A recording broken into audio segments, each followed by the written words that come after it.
Alex Caruso gets named to the all-defensive first team for the first time in his career. We're going to talk about that, the other players on that team, and why Chicago Bulls fans need to learn to appreciate Alex Caruso a little bit more. We're also going to talk about another team that could potentially go after Vooch this offseason, but how the Bulls could benefit from it, and dive into the mailbag. We're doing all that and more right after this. You are now tuned in to Chicago Bulls Central, your number one place for all Chicago Bulls news and content.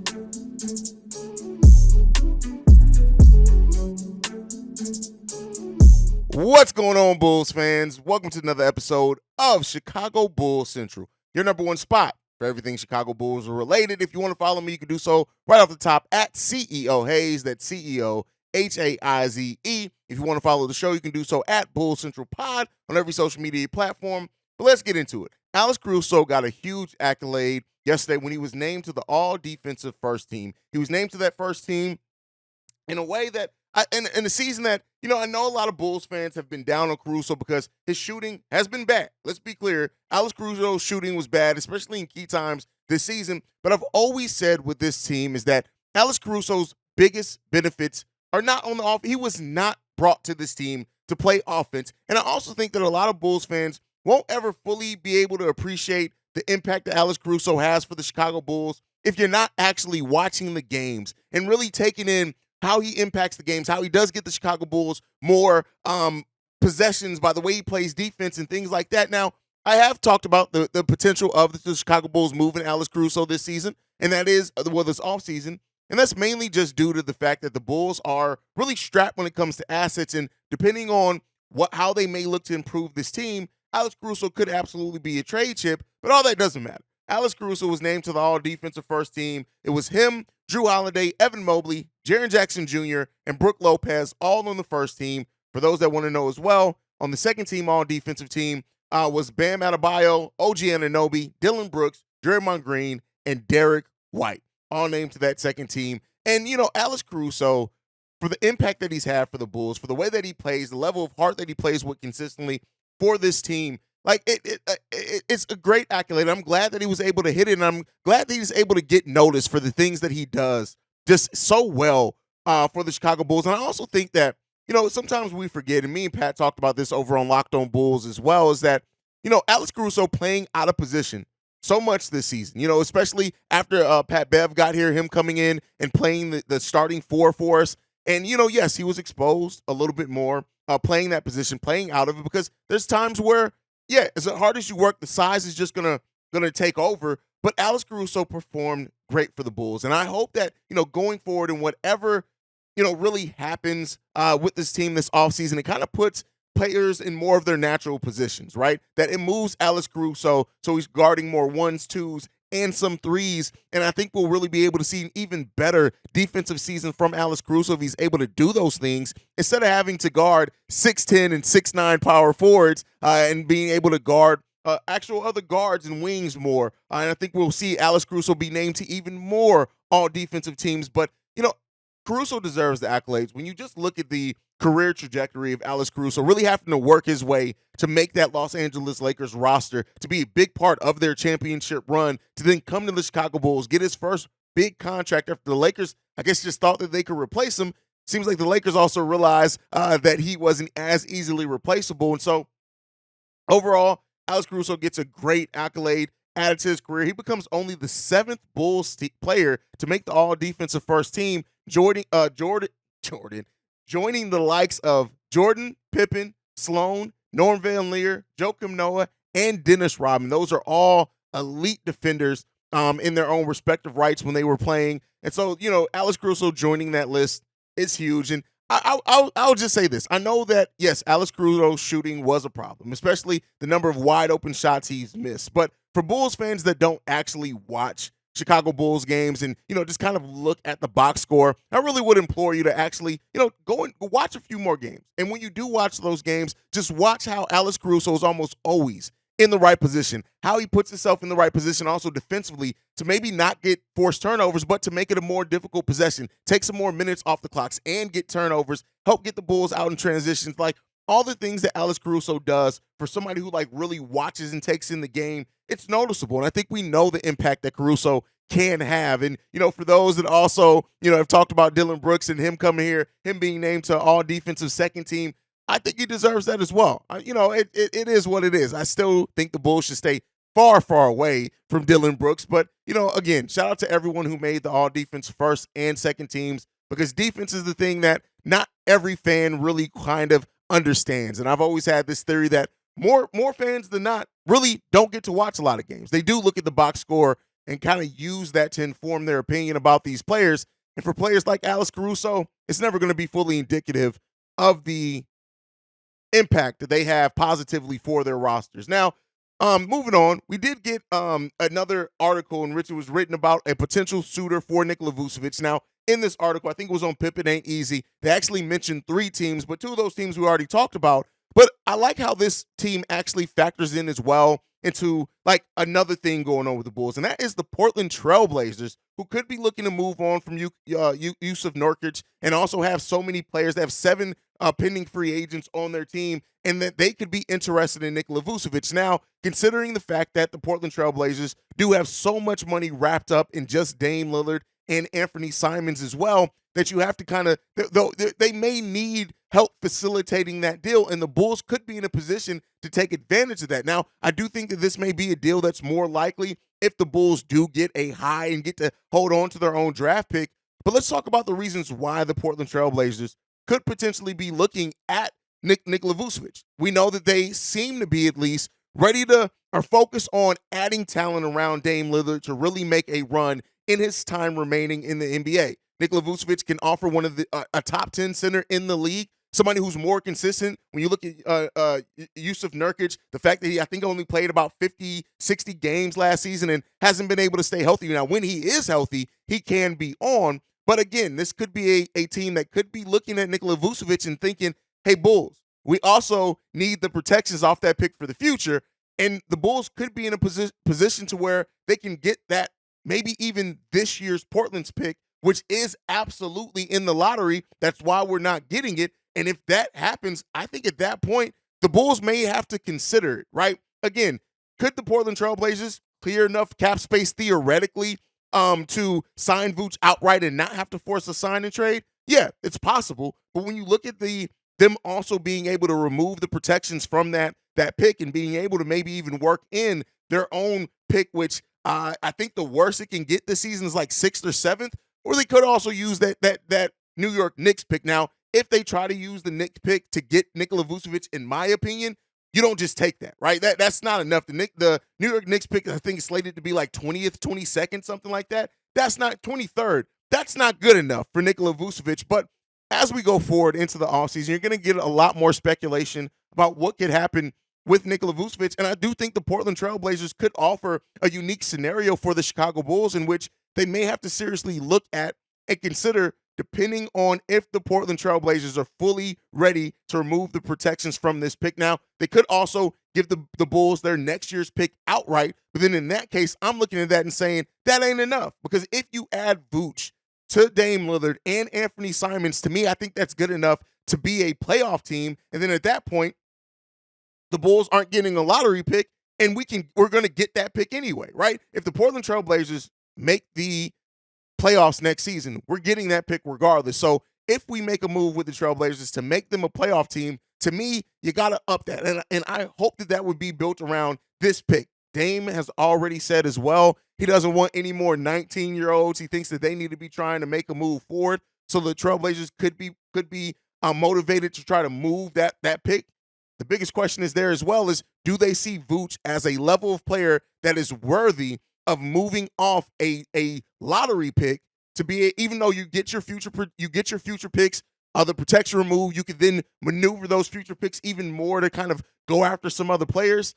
Hey, I mean, anything could happen, right? And so I thought that was really interesting in that article because I have never listed the Trailblazers as a potential target for Nikola Vucevic, but it kind of made sense in the way that the article was drawn up. It kind of made a little bit of sense. So we'll see what happens with that. There's so much there. I still think that the more likely scenario than not is that Nikola Vucevic returns back to the Chicago Bulls because I think it just makes the most sense. And I think the Bulls can't let Vooch walk for nothing. I know I've seen some of you guys, say, well, just let Vooch walk. Vooch is this, Vooch is that. it would be completely idiotic to just let Vooch walk for nothing if you can avoid it. Now, if Vooch is just going to go to a team that has the cap space that then you can't force a sign and trade, then you have no choice. But if you can retain Vooch or get something back for him, that's always going to make the most sense, I think. But you guys can let me know down below. Would you be interested in facilitating a sign and trade for Nikola Vucevic to go to the Portland Trailblazers if that meant we get the Trailblazers lottery pick this season? That's kind of how I'm going to frame it. If you have any other deals or permutations in which the Portland Trailblazers try to get Vooch, go ahead and mention that down below as well. Maybe I overlooked something. But all right, we're going to go into the mailbag. I told you guys, especially with the offseason, you guys sent in a great question or topic. I'm not going to necessarily wait till the weekend mailbag. I'm going to go ahead and let it off now. So we got a great voicemail. This one's from first-time caller, JB. Hey, good evening, Haize. I've been listening to your show for some time, and I've been so impressed with your insights about the Bulls. But anyway, I wanted to leave a quick message. I just finished watching your latest upload about the Bulls with the rookie voting, and I'm really baffled by why the Bulls didn't pick Walker Kessler, because all the time, all you heard really was that we needed rim protection and we needed size in the middle. And the thing about it is, when picking Dalen Terry, I mean, we already had a bunch of 6'5", 6'6" players already. So anyway, on the roster. So there was really not even any room for Dalen Terry to play. I mean, I really believe that at some point he will become a productive NBA player, but it wasn't logical just picking him, because if you pick Walker Kessler, once again, you have to keep in mind, they should have kept in mind that we had two centers that were going to be free agents and also over the age of 30. So Walker Kessler would have fit the timeline to come in, and even if you were to retain Vooch or retain Drummond, still you could at least ease Walker Kessler along, and when it's time for those players to really retire or leave the team, then Walker would probably be ready to step in and be hopefully our starting center. It just made more sense to pick him than to pick Dalen Terry. I mean, just another pick that didn't make any sense. It kind of reminds me years ago, because mind you, I've been a Bulls fan since 1979. But anyway, when we had Elton Brand, who was a guaranteed double-double machine, and what did they do? They picked Marcus Fizer, another power forward. They tried to change him into a small forward, in which we saw how that didn't work out because he couldn't guard threes. And so they passed up Mike Miller, whose perimeter outside game would have perfectly complemented Elton Brand's inside game. So just over the years, my friend, I have to scratch my head with some of the picks that the Bulls have made.